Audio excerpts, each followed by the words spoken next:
llevada por el Centro de Investigaciones Arqueológicas, Antropológicas y de Investigación de Tiwanaku. En ese entendido, hoy continuamos con una nueva temática en esta semana, referido a lo que es la iconografía prehispánica de Tiwanaku. En este entendido, vamos a tener a varios expertos que han hecho su investigación en Tiwanaku, no solamente en lo que es la escultura, sino también en la iconografía de manera general. En ese entendido, hoy contamos con la presencia del doctor Franco Escuinet, quien nos va a hacer una disertación de lo que es la iconografía prehispánica de Tiwanaku.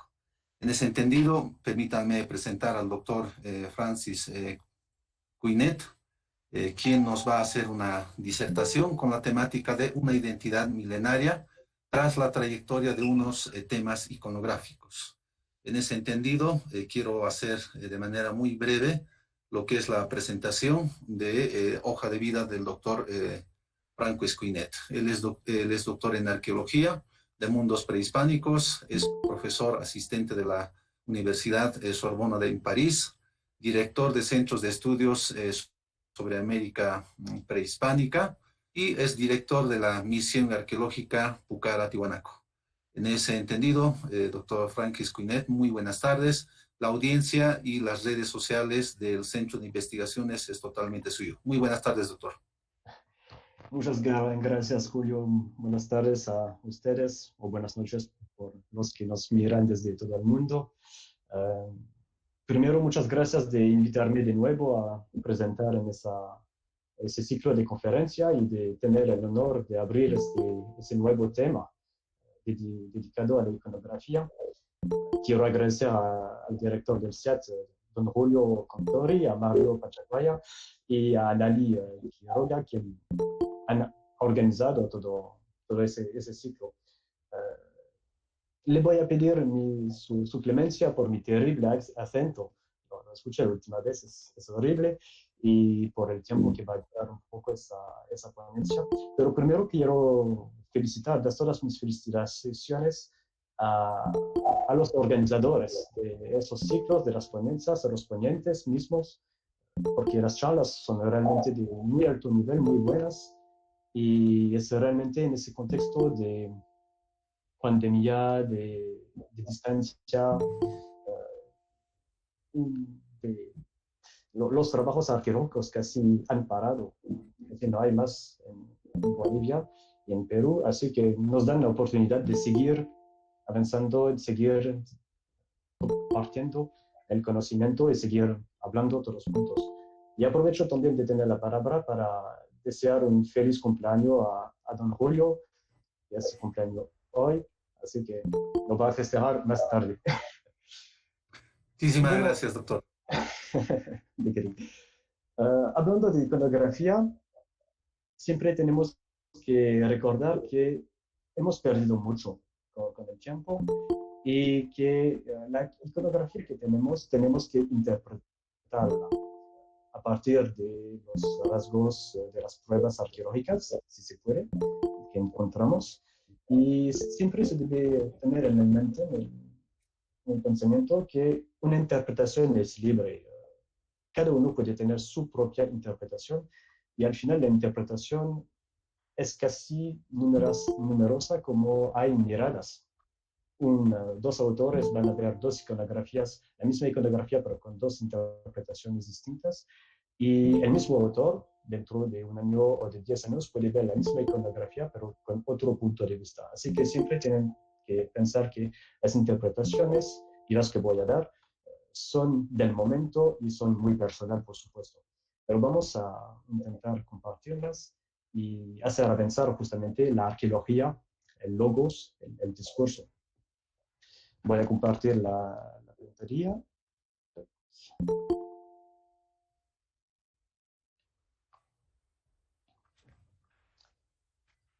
Ojalá funciona. Sí, adelante, doctor. Perfecto. Así, bueno, vamos a ver unos ejemplos. Llame esa charla una identidad milenaria tras la trayectoria de unos temas iconográficos. Vamos a ver unos que nos muestran esa trayectoria, esa continuidad cultural y que al final se vincula con la primera ponencia que hice acerca de las esculturas. Rápidamente, para ubicar el lugar, el altiplano y más que todo la cuenca del Titicaca es un lugar histórico, realmente con una historia muy fuerte, con muchas ocupaciones humanas, varias, y cada una tiene una producción especial. Es un lugar de mucha producción material y también de mucha producción cultural. Es un lugar también, podemos recordar que a la época inca fue un lugar económico muy importante, el más importante de los Andes, por los camellos. En esa cuenca del Titicaca hay numerosos sitios y casi todos tienen su propia personalidad. Hay variaciones mismo en un mismo periodo entre sitios y hay, por supuesto, varios periodos cronológicos. Sí, eso. Hay los momentos arqueológicos que fueron definidos por John Wolfe, del formativo temprano hasta el formativo, hasta el Imperio Inca. Y la cuenca cuenta con varios momentos, varias fases. Durante el formativo temprano y medio tenemos varios estilos, como el estilo Yayamama, que fue definido a partir de las esculturas de la parte peruana por Sergio Chávez. Tenemos el sitio de Siripa, tenemos el sitio de Caloyu, con iconografía, con producción lítica, con producción cerámica. En el formativo tardío y el intermedio temprano, el periodo Pucara, que fue definido a partir del sitio epónimo de Pucara, que se encuentra más que todo en la parte peruana, como ha dicho en la última ponencia el profesor Sergio Chávez, pero también hay al mismo momento contemporáneo, casi justo después, la fase Tiahuanaco 1 o 2, la Sasaya, así que la fase Tiahuanaco 3, que ya en la parte boliviana, y en un momento hubo esa explosión cultural, esa dinámica Tiahuanaco a partir del sitio epónimo, que se encontró, que tuvo el control de la cuenca y también que se fue más allá hasta la costa sur, hasta la costa del Pacífico, en el desierto de San Pedro de Atacama, que habló el profesor Manuel Torres en su ponencia. Así que fue un lugar con muchas actividades. Vamos a ver más que todo esos tres periodos. Y en esa ponencia nos vamos a interesar más que todo, como es mi especialización, a la producción lítica. Mi lito es cultural, pero van a ver que los elementos que vamos a ver comparten varios numerosos rasgos con la producción cerámica o con los tejidos. De manera sintética, para saber de qué hablamos, hay grandes modelos de producciones, como he dicho, durante esos periodos Yamama, Pucara y Tiahuanaco. El primer periodo, durante el formativo temprano y medio, es el periodo Yayamama, que también fue llamado por la parte boliviana Pajanu. Yayamama Pajanu al final es el mismo evento. Yo sigo con la denominación de Yayamama porque fue la primera que fue hecha por el profesor Sergio Chávez. Esa producción de esteras, más que todo, es una producción de esteras más que todo, y también cuenta con unas losas y unas piedras rústicas, trabajada más que todo en bajo relieve, y de apariencia y de ejecución parece muy rústica, ¿no? En bajo relieve no hay mucho relieve, no hay mucha profundidad o elementos que saltan, y vemos que empieza realmente la práctica de la escultura a ese momento. Por el tema iconográfico que nos interesa, esas esteras presentan generalmente personajes antropomorfos con la imagen humana, acompañados por varios motivos zoomorfos, un poco por todos lados. También de manera muy simple, muy sintética, muy rústica, Entre los elementos característicos de esta producción, de este estilo iconográfico, podemos ver que los personajes antropomorfos tienen ojos redondos, las cejas generalmente en forma de Y, de Y, una pequeña boca, a veces dos elementos al lado de la boca y más que todo una posición de las manos planas sobre el vientre y en una posición sobrepuestas, que es característico de este periodo. Lo bueno es que ese estilo se encuentra en toda la cuenca, que sea del lado peruano como del lado boliviano. También, como dije, hay elementos adicionales, elementos zoomorfos, elementos de serpientes, esos serpientes muy ondulantes, y también unos rastros, unas caritas con apéndices radiantes, los ojos, la boca y los apéndices, sean a nivel del vientre o también por unos lados de la estela. Esa estela es la estela llamada de Taraco por la parte peruana que permitió definir el estilo y después se pudo encontrar los mismos elementos. Por el formativo tardío y inicio del intermedio temprano, hay la producción púcara, que fue también identificada desde el inicio del siglo XX por Luis Valcárcel, Alfred Kider, Sergio Chávez también, y después Charles Stanish.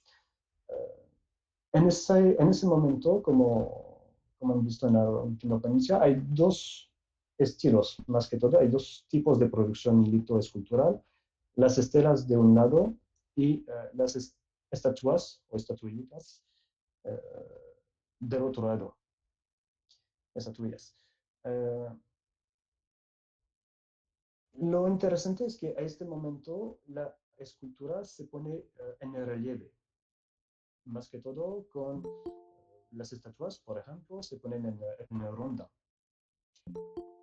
Los dos temas principales que podemos encontrar en esta producción lítica son dos temas que se encuentran también en la producción cerámica, que aparecen en la tesis de Sergio Chávez de 1992, es decir, por un lado, el felino y por otro lado, el ser humano, el guerrero. En las estelas hay, como lo ven, criaturas zoomorfas. Vamos a ver después, regresar a ese tema. Y por el personaje antropológico se presenta de pie, se presenta con las manos sobre el vientre y con frecuencia cargando una cabeza trofea. Presenta un tocado, presenta ornamentos en el cuerpo y también un pequeño vestido, un taparabo, pero a este momento podemos ver que la escultura se hace más fina, con una estandarización, perdón, eh, más recta, un poco más geométrica, pero todavía con relieve, con curvas. En eso se distingue de la escultura tiahuanaco. Con el periodo tiahuanaco tenemos una geometrización de las formas que se lleva a su paroxismo. La producción lítica se compone de estatuas monolíticas de forma recta, cuadrangular y también con bajo relieve en los bloques de arquitectura, de forma muy rectangular también. Y en general pueden ver que hay pocos relieves. Más que todo, los personajes antropomorfos de las estatuas tiahuanaco presentan una postura hierática de pie, las manos a nivel del vientre, pero cargando elementos litúrgicos y no solo con un taparabo como pucara, pero con todo un vestido hecho en la roca misma. Y ese vestido es el soporte de una multitud, de numerosos diseños iconográficos incisados a la superficie, gracias a las técnicas de trabajo de talla de incisión de los escultores Tiahuanaco. Y también otro elemento casi característico es la forma de los ojos, grandes ojos casi cuadrados. Pero a pesar de, como dije, a pesar de todas esas diferencias estilísticas, podemos ver, cuando entramos un poco más en el detalle, que hay una fuerte temática iconográfica en común entre todos esos periodos. Vamos a ver unos de esos temas, empezando con el tema del felino. El felino realmente se encuentra por todas partes en la cuenca, en la producción mítica, pero también en la cerámica. El felino se encuentra en otras partes en los Andes también. Pero a esa época en la cuenca aparece con una postura, con una composición que sigue casi la misma a pesar de los siglos. Su posición y los elementos casi no cambian. La cabeza del felino con frecuencia se encuentra vista representada de frente, a veces de perfil, pero generalmente de frente, con orejas redondas. Y también por debajo, en las orejas aquí, y por debajo de los ojos, con en casi todas las representaciones, tenemos líneas, tenemos marcas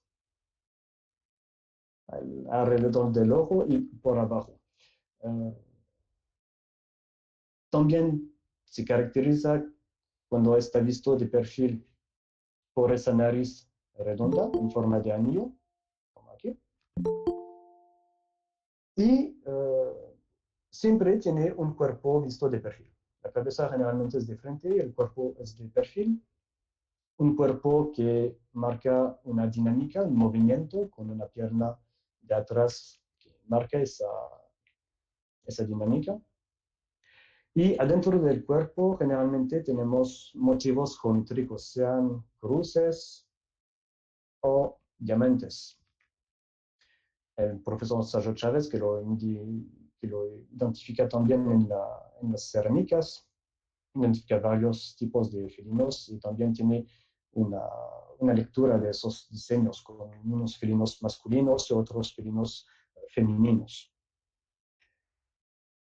Otro elemento que todos tienen en común, aparte de los motivos adentro del cuerpo, es la presencia de una cola, de una larga cola,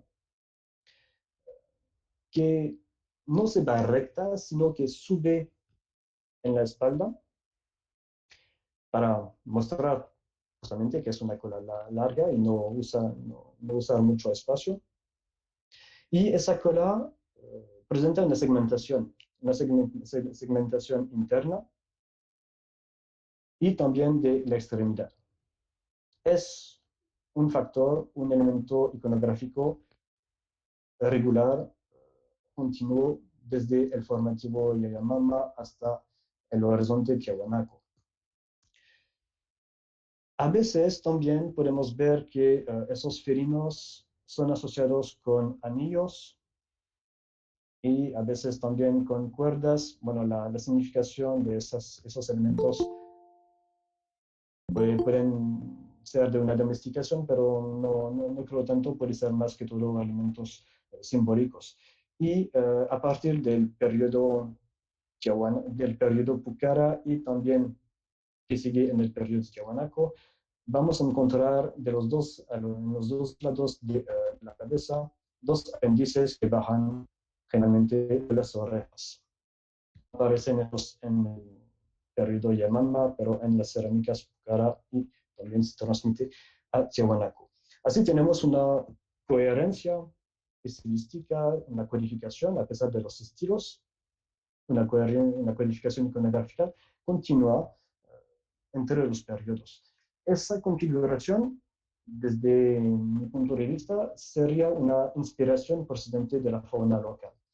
No significa que buscan el naturalismo, que buscan representar el animal como sea, sino que van a usar unos elementos anatómicos, unos elementos característicos de los felinos para crear un tema iconográfico y también dar una simbología.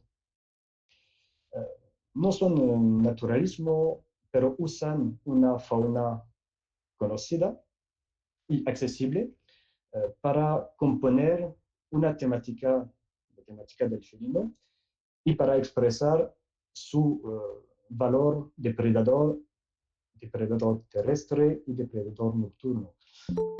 Generalmente, cuando hablamos de felino en los Andes, pensamos directamente, naturalmente, al puma. Es el felino más importante de los Andes. Pero en la cuenca del Titicaca no es presente. Y podemos preguntarnos qué sería ese felino. El felino, como hemos visto, tiene una cola larga, tiene manchas, tiene marcas por debajo del ojo, sea en la escultura como en la cerámica. Aquí tienen unos ejemplos de felinos pucara en la cerámica, en los braseros pucara, un ser felino. Encontramos los mismos elementos en el famoso chachapuma de basalto negro de la capana de Tiahuanaco, con el ojo, con esas incisiones, esas líneas alrededor del ojo. También tenemos los bigotes representados por esos círculos, las caninas, los caninos en la boca. Y al final todos esos elementos anatómicos son muy similares a un felino muy común en el altiplano, el gato andino, el gato montés, que comparte todos esos elementos. Una cola segmentada, unas zonas en el cuerpo que con la imaginación del ser humano se puede leer cruces, se puede leer diamantes, se puede leer lo que queremos. Y también en sus orejas redondas, por supuesto, bueno, aquí son rotas, pero podemos ver por las suelas que estuvieron redondas. Y alrededor de los ojos, esas líneas anatómicas que los felinos comparten en general, pero que el puma no tiene. Así que en esa expresión local del felino, del tema andino, del tema del predador, parece que la gente que vive en el lugar, en la cuenca, hizo la elección de unos elementos anatómicos procedentes de la fauna para hacer una encarnación temática y iconográfica de este símbolo de predador.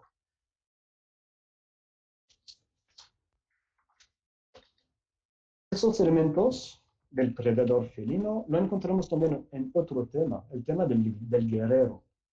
También el tema del guerrero no es presente de manera bien clara a la época de Yamama, a la época del formativo tardío temprano, pero a partir del momento del formativo temprano y medio, pero a partir del formativo tardío Pucara, realmente es por todas partes. Todos las cerámicas o en las estatuas. Este tema del predador felino se encuentra encarnado y incorporado a la imagen del guerrero, asociado con diferentes elementos iconográficos que pertenece a la temática del guerrero.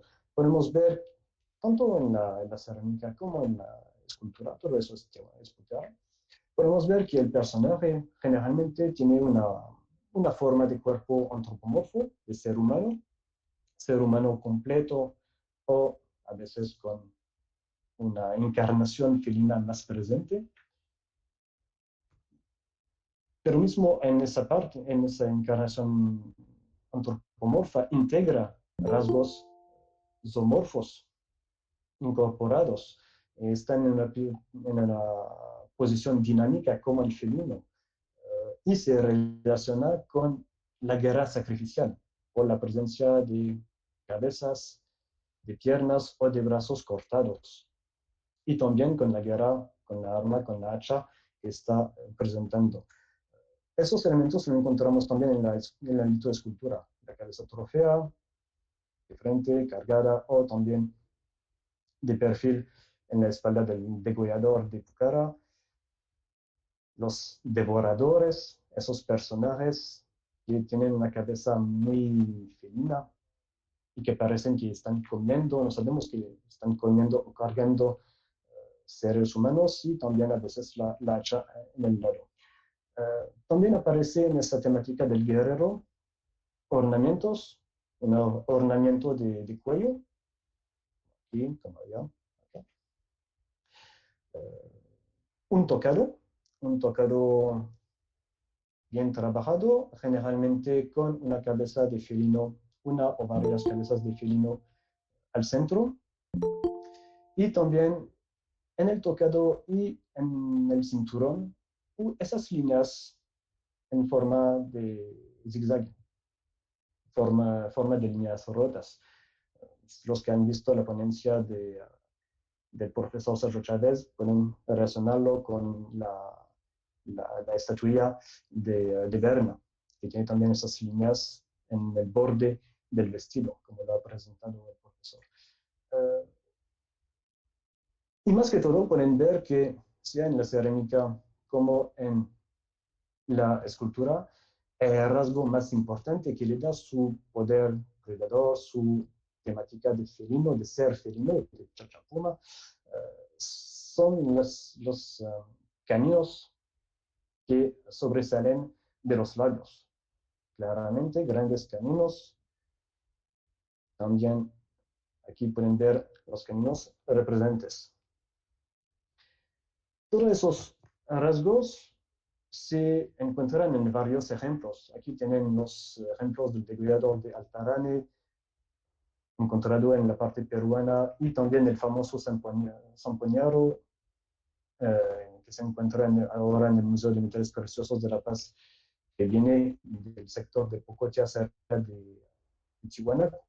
Ver que los dos son claramente guerreros felinos, con esa sonrisa, entre comillas, que no es una sonrisa de bienvenida, que presenta los caminos, como aquí, los cinturones o el tocado con esas líneas en zigzag, la cabeza trofea, por otro lado tiene la hacha, y también aparece en ese tema, en esos ejemplos, un elemento iconográfico más que se junta a todo este panel, todo este conjunto de motivos iconográficos. Son esos rostros sintéticos, estilizados, muy sencillos, que aparecen en los hombros de este personaje, o también en el tocado aquí en el centro y por los otros lados. Esos rostros estilizados a nivel de la articulación de las rodillas o del tocado es otro elemento que permite relacionarse con el tema del guerrero, con el tema del predador y con el tema de la guerra sacrificial. Porque lo encontramos únicamente, o casi únicamente, asociados con esas imágenes. Pueden ver aquí, si regreso, y a veces al lugar de esas cabezas que está cargando el personaje.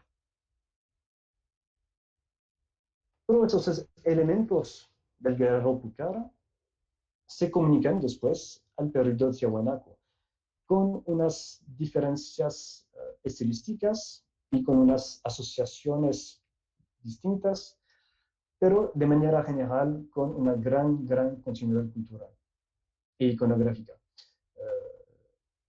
Seguramente también que hubo al momento de Tiahuanaco, como dije en la última ponencia, una adición simbólica en el juego de color de los tipos de roca que fue usada.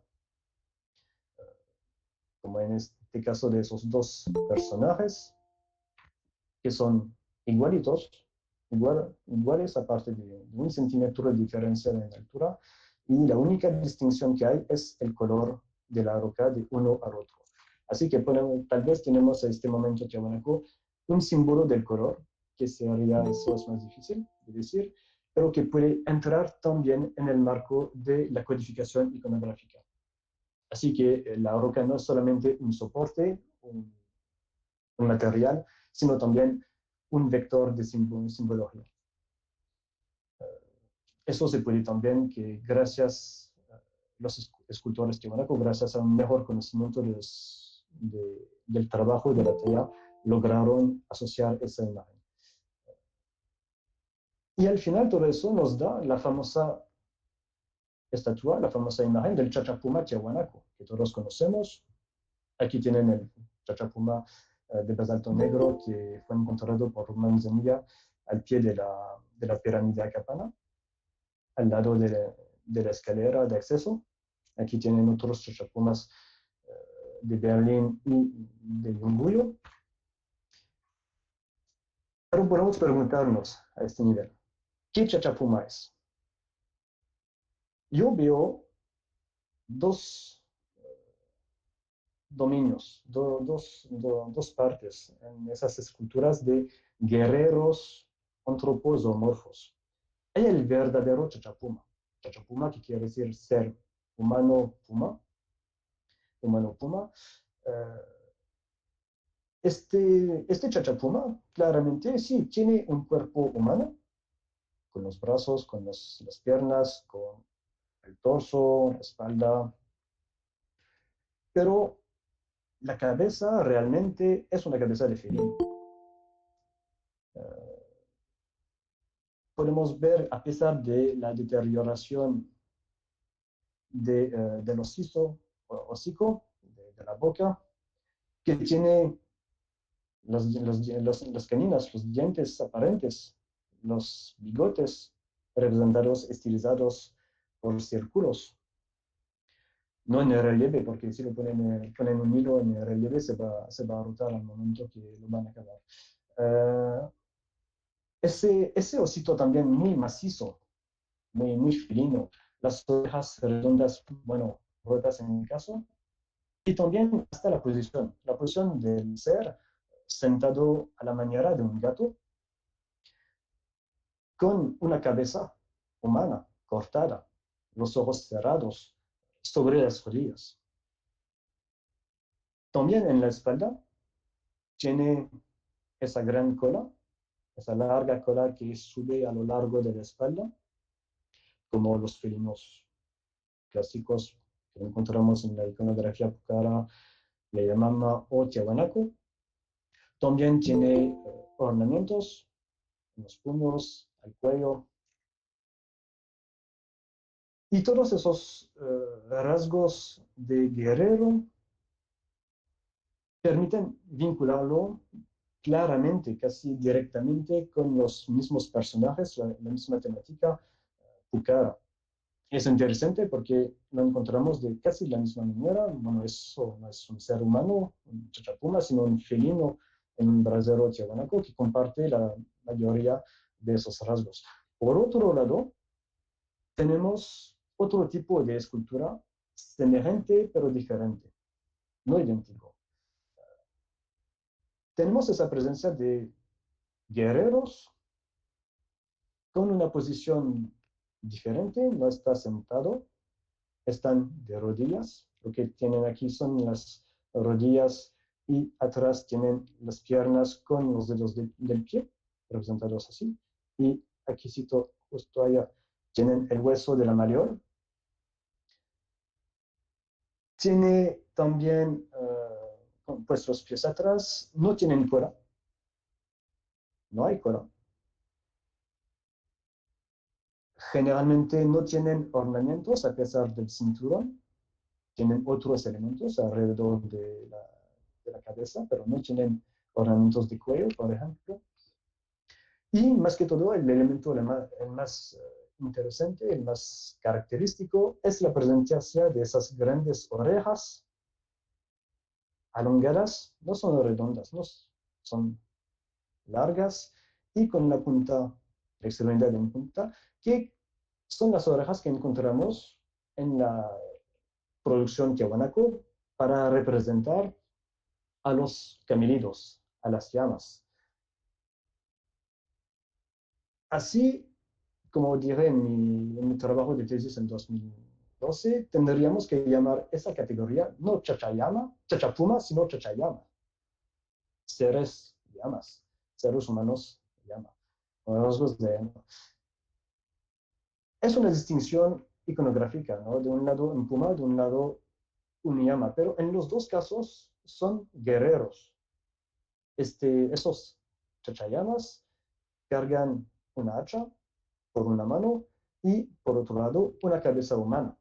Así que comparten también rasgos iconográficos con los temas del guerrero que hemos visto en Pucara. Así representan bien un tipo de prevención, pero un tipo de prevención asociado esta vez con la llama, con el camino. Así, de un periodo al otro, en los temas pasamos del guerrero degollador y del devorador, el degollador aquí, el devorador allá, esos dos temas de las estatuas Pucara, a los chachapumas, Tiahuanaco, y a las chachayamas, Tiahuanaco, que al final hacen la síntesis de los dos temas anteriores, por la forma, por la posición de los brazos a lo largo del cuerpo, cargando de un lado la cabeza trofea y del otro la hacha, pero también con unos elementos típicos del chachapuma. Los mismos vínculos iconográficos se encuentran entre los guerreros de perfil de las cerámicas Cara y los equivalentes Tiahuanaco, que generalmente son presentes en los bajorrelieves de la litoescultura, más que todo en las partes arquitectónicas, y también con otros dominios de producción como los tejidos o las cerámicas.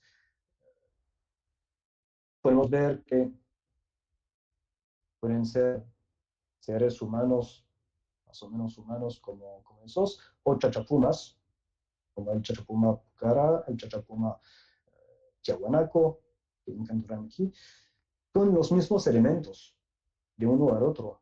Comparten el ornamento de cuello, de puño, la presencia de una cabeza de felino en la frente cuando no él es mismo un felino. En este caso no van a representar el felino porque ya es un felino, en este caso también. Pero en esa circunstancia tiene el cuerpo con diseños y la cola segmentada, con diseños geométricos y la cola segmentada, y siempre con esa nariz muy redonda que es realmente un elemento característico del felino que permite representar el guerrero felino. Y también la línea, la marca por debajo del ojo. Es realmente el elemento más que todo de predación. Así tenemos la demarcación, también tenemos otro elemento que vincula a los dos, es la demarcación interna de los miembros. En la iconografía Pucara, en la iconografía Tiahuanaco, la única diferencia es que generalmente cuando tienen el espacio acaba en la extremidad por una cabecita de animal, la cabeza zoomorfa, y también lo encontramos en este tipo de representación, que son claramente, en este caso también, chachayamas, guerreros heridos. Hace poco tiempo hubo una publicación de David Trigo y Sarah Hetzel que habla de este tema en la iconografía cerámica, que como los otros están cargando una hacha, una cabeza trofea, y también tienen los mismos elementos a pesar de unos elementos iconográficos de detalles como las ornamentaciones. Pero pueden ver las, la integración de la delimitación interna de los miembros como en la iconografía Pucara. Otro elemento de interés, me parece, sería de enfocarse en la forma misma de los ojos. Como hemos dicho, una característica de la escultura tiahuanaco es esa forma del ojo grande, de forma cuadrada.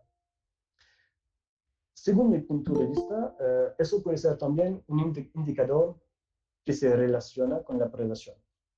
¿Por qué? Porque este tipo de ojo no aparece solamente en Tiahuanaco, sino que aparece inicialmente en Pucara. Y cuando aparece este tipo de ojo bien especial, siempre se relaciona con el tema del predador y o del felino. Aquí tienen el degollador de Pucara cargando una cabeza trofeal. Hay una diferencia importante entre la cabeza del personaje principal, del predador, y de la víctima. La víctima es lo mismo que se puede encontrar en la iconografía de la cerámica. La víctima tiene un ojo, vamos a decir, normal, un poco alongado, un poco más pequeño, por supuesto, también, mientras que el personaje de Acta, que tiene rasgos de felinos, tienen aquí los caninos, la cabecita de felino, se presenta con un ojo grande, de gran tamaño, de forma cuadrada, y con la pupila dilatada, que es representada por una incisión interna, que encontramos también en el caso del chachalpuma y también de los chachallamas tiahuanaco, y que encontramos también en los monolitos, en los personajes tiahuanaco. Asociado este elemento con las marcas faciales, nos da al final un ojo de felino que puede representar el carácter de predación a pesar de la antropomorfización de los personajes. Esa pupila dilatada puede vincularse con la capacidad del felino, del predador, para ver en la oscuridad o de manera más general,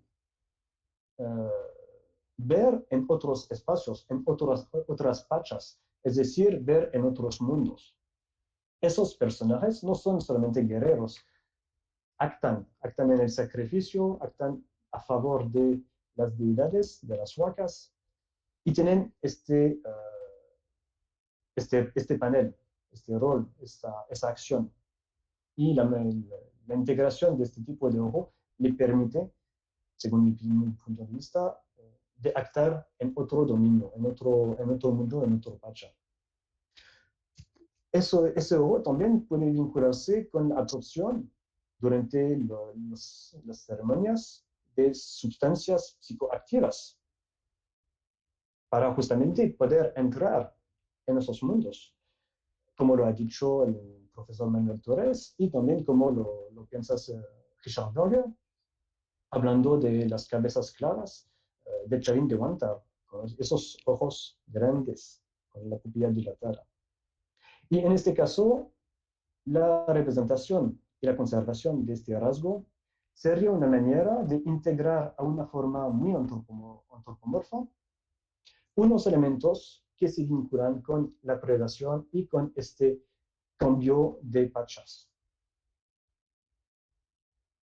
Tenemos también en la iconografía prehispánica de la cuenca, pero más que todo a partir de Pucara y que sigue en Tiahuanaco, la ocurrencia de la guerra sacrificial, como he dicho, por el uso de las cabezas trofeas, de los miembros trofeos, vinculados casi siempre con esos personajes de guerreros, sea cargando o con vasos retratos, con los ojos cerrados, o también en la iconografía encuentran lo mismo en la iconografía tiahuanaco, que sea la producción, que sea lítica, que sea cerámica o de madera, mismos de tejidos. Tienen aquí cabezas, cráneos. Y como diré, tenemos también, además de esas cabezas claramente identificables, los rostros estilizados vistos de frente, que aparecen generalmente al nivel del vestido o al nivel de las articulaciones, como aquí, de las rodillas y de los brazos. En esta escultura acá, en el zampoñero, que no es un zampoñero, no está tocando zampoña claramente, sino que está comiendo o cargando un ser humano más pequeño, con rasgos de felinos, obviamente. Y esas caras estilizadas es una manera de sustituir la representación de la cara trofea clásica, más detallada, con una versión más sintética, pero que permite encarnar la misma temática.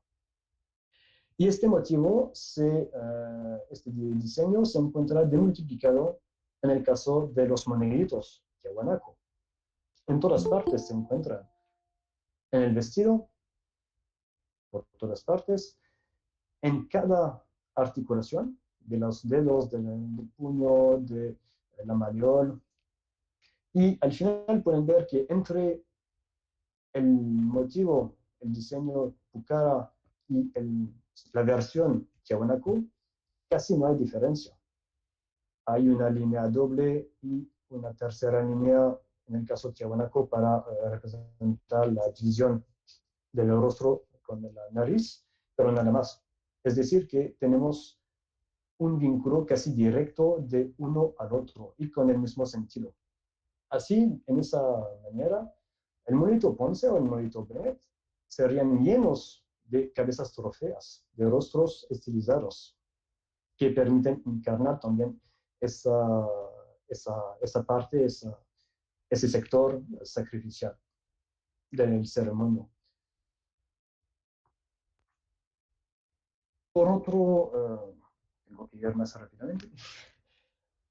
Por otra parte, hay otro tema muy importante que se encuentra en todos los periodos también de la cuenca, es el tema del suche.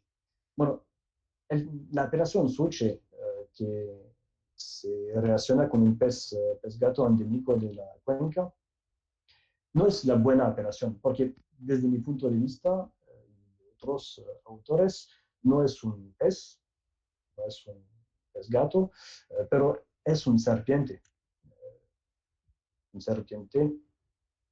que se reconoce de manera más clara en unos estilos que otros. David Bruman lo llama asiruni.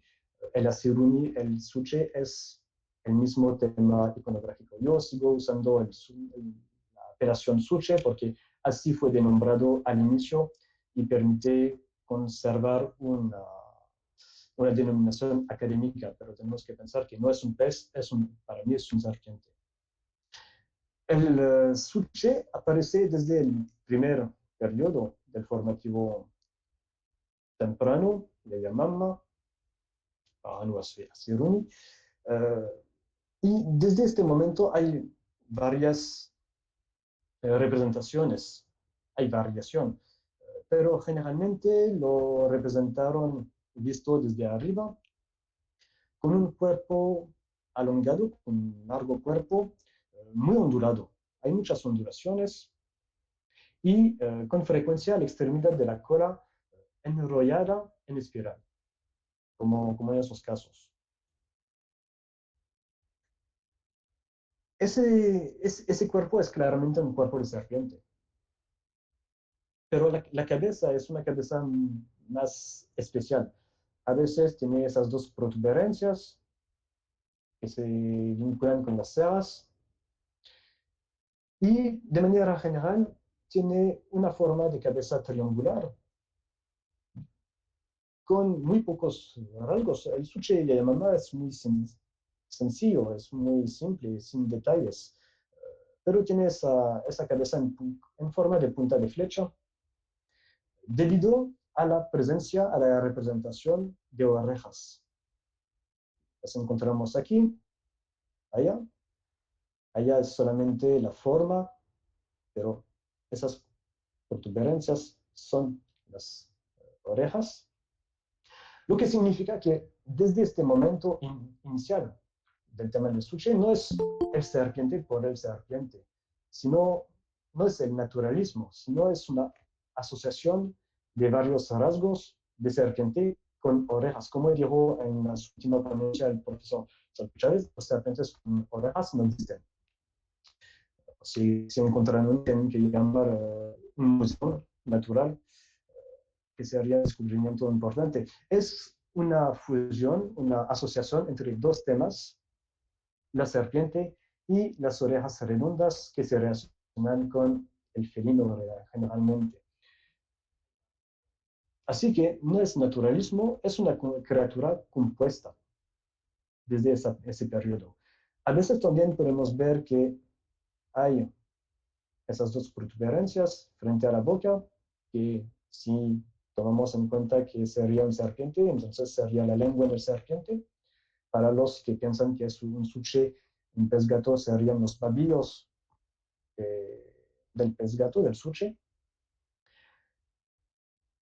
Um, y también esa representación, ese tema puede ser un tema complejo, general, a veces presente como principal en las esteras, pero generalmente como elementos zoomorfos adicionales de las esteras, de las losas y también de esas manos para moler. Les invito a ver la ponencia del profesor Sergio Chávez, que habla de la IA de Requeco, de la estatua de Bern, y ver que la base también es este periodo anterior a la IA, a esta estatua de Berna, también presenta la misma deformación de uso. Y esas criaturas, esos temas pueden ser simple, completo, con doble cabezas o también con tres cabezas, triple. Lo mismo se encuentra con el tema en la producción Pucara. En la versión Pucara se presenta con más detalles y con composiciones a veces abstractas. Es un elemento que fue identificado desde temprano por Luis Valcárcel, Alfred Kieler, Chávez, mediante prospecciones arqueológicas en la cuenca del Titicaca, así que en la parte de Cusco, de Chumbivilcas. Y tenemos dos tipos de representaciones por este tema del suche en el periodo Pucara. Mayormente lo encontramos visto desde arriba, como anteriormente, y esta vez como motivo principal de las estelas. Las estelas con muescas, esas criaturas se encuentran en más del 55% de las estelas Pucara, como motivo principal solo. A veces vinculado, asociado con un anillo y a veces también con un batracio.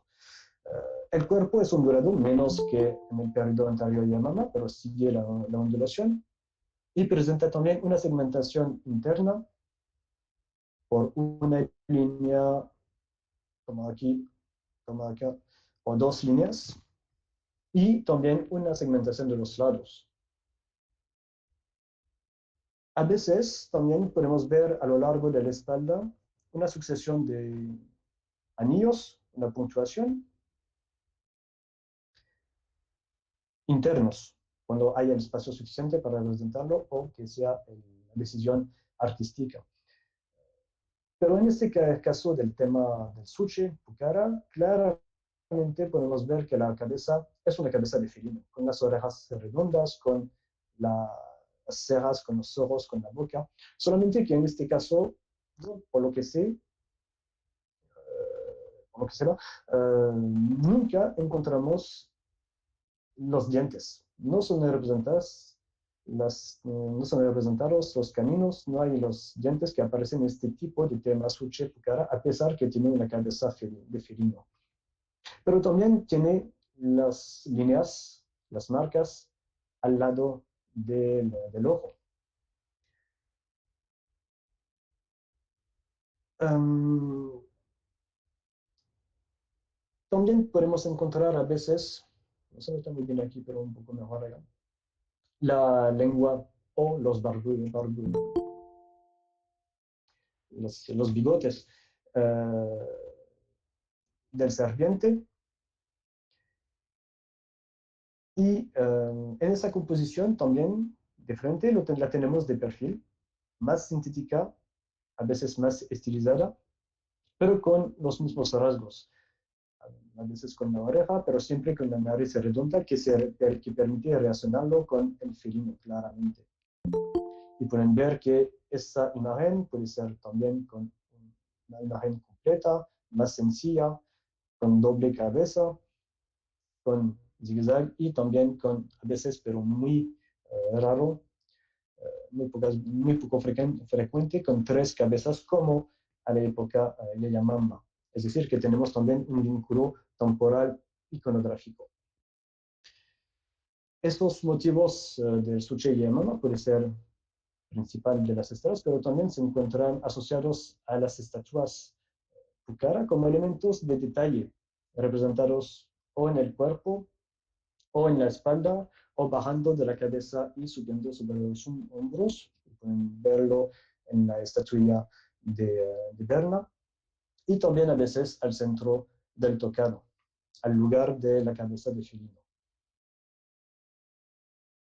Ese motivo del Suche Pucara, que ya empieza a ser estandarizado, se comunica también a la iconografía tiahuanaco, a la iconografía de la escultura tiahuanaco. Lo encontramos en realidad por todas partes, en los mismos lugares, al centro de un tocado, como aquí, en una geometrización, en una configuración estilística tiahuanaco, pero sigue la misma con la segmentación interna del cuerpo, la ondulación, una sola ondulación, pero permite evocar todo el cuerpo del serpiente, con las orejas, la ceja, la lengua y a veces también las lenguas.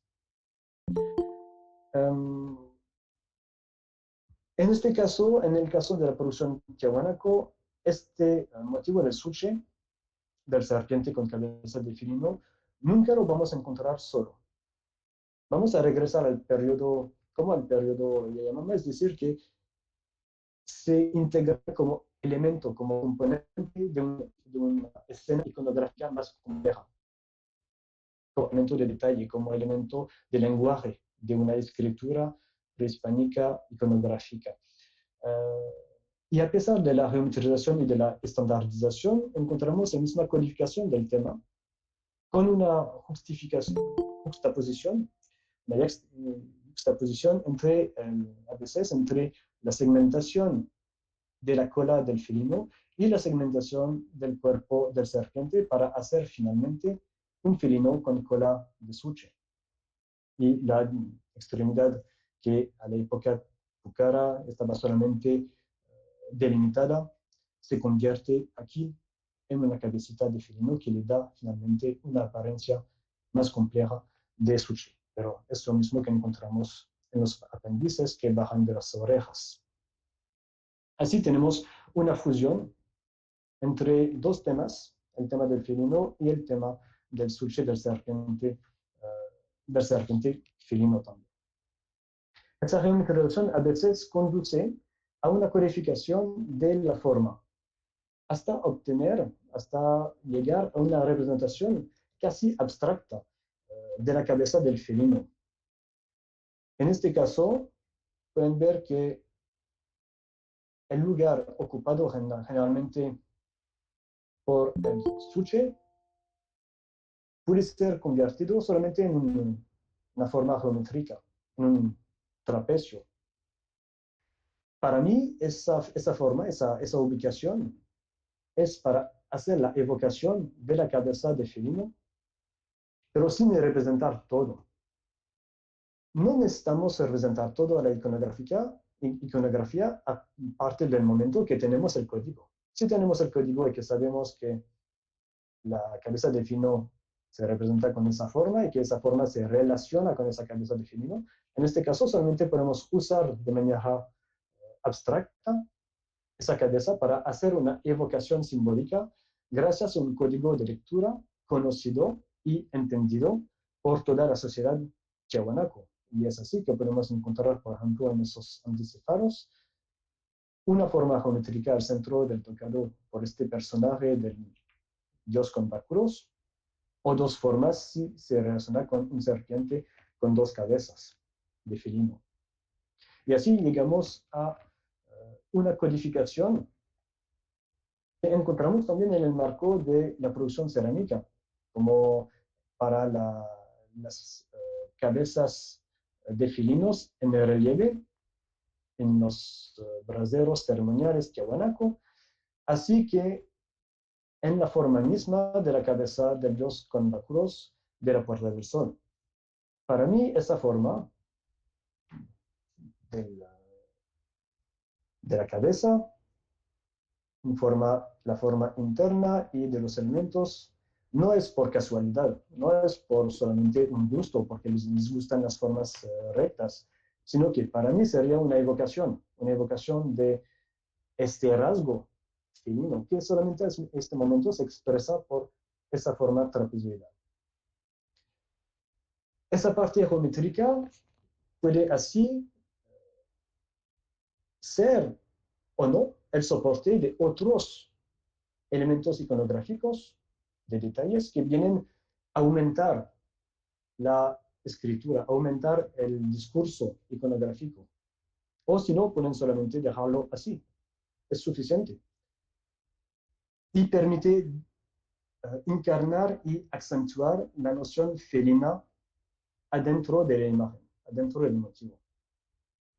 Al final, el personaje central de la Puerta del Sol, el dios con báculos, se compone de una multitud de ocurrencias, de suches, de serpientes felinizadas, con cabezas de felinos y con rasgos de felinos, hasta la cabecita de felino que se encuentra en el centro del tocado y que marca un patrimonio cultural de largo tiempo hasta los personajes, los guerreros, Pucara.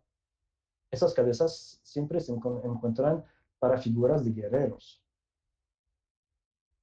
También en el cuerpo, por todas partes, en el cinturón, con dos cabezas de felinos, y todas esas cabecitas son cabezas de felinos también con las orejas, pero vistas de frente, o también con otros elementos adicionales. Es decir, por todos lados hay el tema del felino y el tema del suche que se vinculan, que se asocian para componer la imagen del dios con báculos.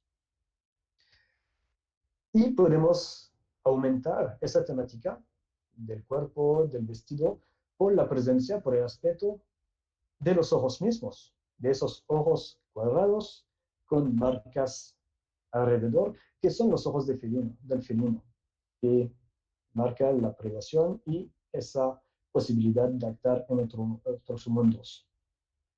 Así, a pesar de su apariencia antropomorfa, muy antropomorfa, el personaje conserva todas las características de los guerreros predadores que se hizo en la cuenca del Titicaca desde el periodo anterior Pucara. Así tenemos una evolución gráfica, estilística del tema del suche, del tema del guerrero, del tema del felino, pero con una misma codificación simbólica que sigue a lo largo de los siglos. Rápidamente, solamente para decir que hay una tradición, hay una continuidad cultural entre los periodos prehispánicos, pero también podemos ver que hay un momento de cambio en el formativo tardío, en la producción del periodo Pucara. No sabemos bien por qué, pero podemos notar que hay este cambio entre la fase Yayamama y la fase Pucara, pero que no es una ruptura, no es un cambio abrupto, sino que conservan la tradición, pero integran también otros elementos, otros aportes. Y parece que hay una recepción de un aporte exterior que podría venir del horizonte temprano que viene de Chalín de Huántar. Este tema es un poco difícil porque no tenemos presencia Chavin en la cuenca.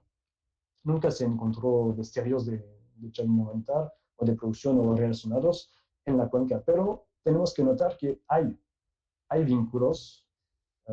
No soy el primero que lo dice, pero me adjunto a los otros investigadores y que este aporte que parece venir de Chavin tal vez sería una influencia cultural, una influencia iconográfica, una influencia social. Este aporte se integra a una tradición local ya existente para hacer un mestizaje y permitir la evolución de la iconografía hasta llegar a la producción de la iconografía tiahuanaco. Si miramos rápidamente, podemos ver que en esos casos que proceden de Chavin de Huántar mismo, del formativo temprano, tenemos el guerrero de pie, dinámico, con este báculo, no sabemos bien, pero cargando más que todo una cabeza trofeada, con las caninas, los caninos, que es casi lo mismo adaptado en la producción pucara, y también en esas representaciones de aves, compuestos por miles de elementos zoomorfos, con rostros predadores por todas partes, la ala tiene un elemento característico, es decir, un elemento interno, que en este caso es una boca. Una boca tiene el ojo aquí y la boca con los dientes, grandes dientes, que marca la correlación claramente. Aparece también en la iconografía tiahuana, en la iconografía pucara, no en este caso, pero pueden creerme, hay. Y se comunica también en la iconografía tiahuanaco, con la ala y un elemento interno, que no es igual, pero por la posición y por la presencia permite hacer un vínculo, una tradición, una integración del cuerpo pucara. Es casi lo mismo, solamente que no